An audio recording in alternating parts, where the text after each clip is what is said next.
السلام علیکم ورحمۃ اللہ وبرکاتہ۔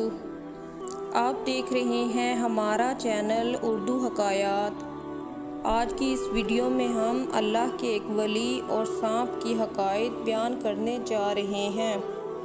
آپ سب سے درخواست ہے کہ اس ویڈیو کو دیکھنے سے پہلے ہمارے اس چینل کو لائک اور سبسکرائب کر دیں تاکہ ہمارے نوٹیفیکیشن بر وقت آپ تک پہنچ سکیں۔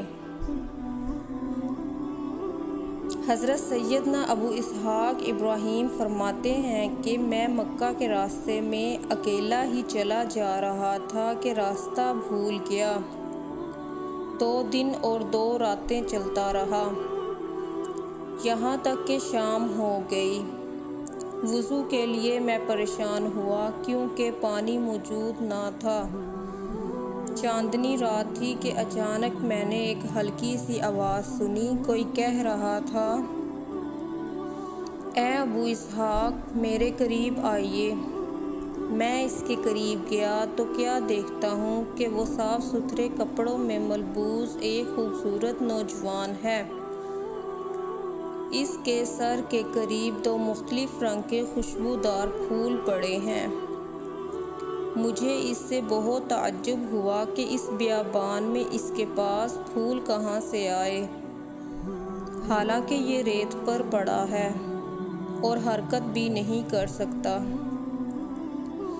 میں نے دریافت کیا، اے میرے بھائی تیرا کیا معاملہ ہے؟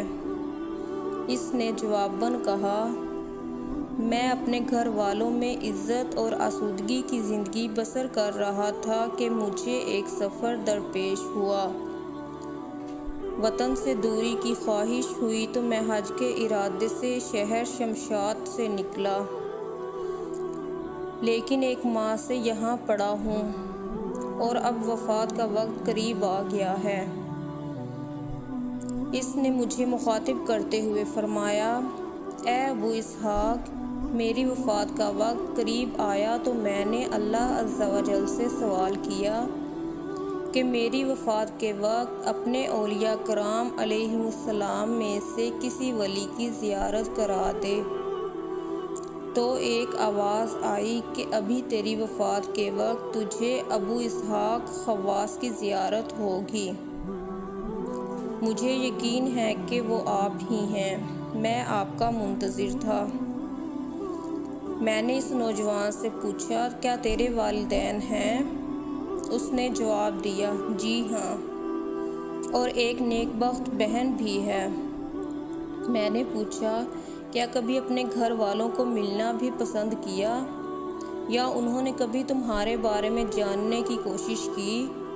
اس نوجوان نے کہا، نہیں، مگر آج میں ان کی مہک سونگھنا چاہتا تھا تو میرے پاس بہت سے درندے آئے اور یہ خوشبودار پھول لائے اور میرے ساتھ مل کر رونے لگے۔ میں اس نوجوان کے معاملے میں حیران و متفکر تھا کیونکہ وہ میرے دل میں اتر گیا تھا اور میرا دل بھی اس کی طرف مائل ہو چکا تھا کہ اتنے میں ایک بہت بڑا سانپ نرگس کے پھولوں کا گلدستہ لے کر آیا کہ اس سے زیادہ خوبصورت اور خوشبودار گلدستہ میں نے کبھی نہ دیکھا تھا۔ سانپ نے وہ گلدستہ اس نوجوان کے سر کے قریب رکھ دیا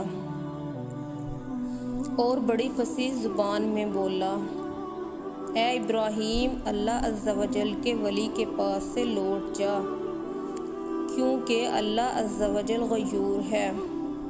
یہ سب کچھ دیکھ کر میری حالت عجیب ہو گئی۔ میں نے ایک زوردار چیخ ماری، پھر مجھ پر غشی طاری ہو گئی۔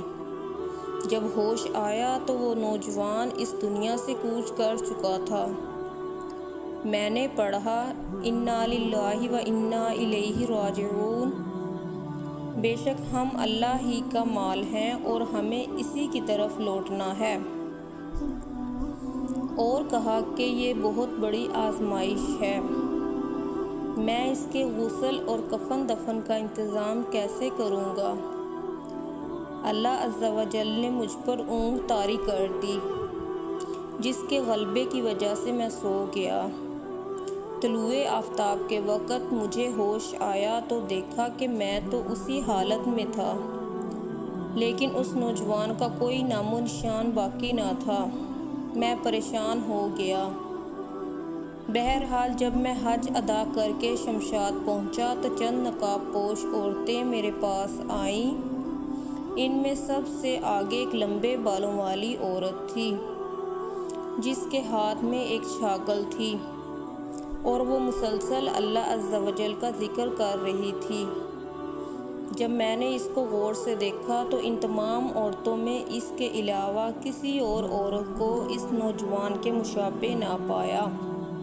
اس نے مجھے پکار کر کہا، اے ابو اسحاق، میں کئی دنوں سے آپ کے انتظار میں ہوں۔ آپ مجھے میری آنکھوں کی ٹھنڈک میرے بھائی کے متعلق بتائیے۔ پھر وہ بلند آواز سے رونے لگی۔ اس کے رونے کی وجہ سے مجھے بھی رونا آ گیا۔ پھر میں نے اس کو نوجوان اور جو کچھ میں نے دیکھا تھا سب کچھ بتا دیا، اور جب میں اس کے بھائی کی اس بات کہ آج میں ان کی خوشبو سونگھنا چاہتا تھا پر پہنچا تو اس عورت نے کہا، بھائی جان، خوشبو پہنچ گئی۔ پھر زمین پر گری اور اس کی روح قفس عنصری سے پرواز کر گئی۔ اس کے ساتھ آنے والی عورتوں نے جمع ہو کر کہا، اے ابو اسحاق، اللہ عز و جل آپ کو جزائے خیر دے۔ جب اس کو دفن کیا گیا تو میں اس کی قبر کے قریب رات تک کھڑا رہا۔ میں نے رات کو خواب میں اسے ایک سرسبز و شاداب باغ میں دیکھا اور اس کا بھائی بھی اس کے ساتھ کھڑا تھا، اور وہ دونوں قرآن پاک کی یہ آیت مبارکہ پڑھ رہے تھے، لِمِثْلِ هَٰذَا فَلْيَعْمَلِ الْعَامِلُونَ۔ ایسی ہی بات کے لیے کامیوں کو کام کرنا چاہیے۔